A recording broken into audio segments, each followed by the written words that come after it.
Let's simplify this question. The question says 5 plus 15 minus 5 times 2. Who is correct? Is this 30 or 10? First of all, let's start to solve this question from the wrong one. The wrong one is for you to say 5 plus 15 will give us 20. Then we say 20 minus 5 will give us 15, and 15 times 2 will give us 30.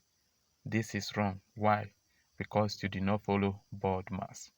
Let's solve the correct one. First step, apply BODMAS. What is even BODMAS?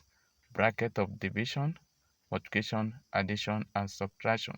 And what this means that when you are given a equation, you start from the division. If there is no division, start with multiplication. So in this case, we are going to bracket 5 times 2. And 5 times 2 will give us 10. Then we bracket what? Addition. 5 plus 15. 5 plus 15 will give us 20. Then the last one is what? Subtraction. 20 minus 10 is equals to 10. So the correct answer is 10. Please don't forget to follow me for more. Bye for now.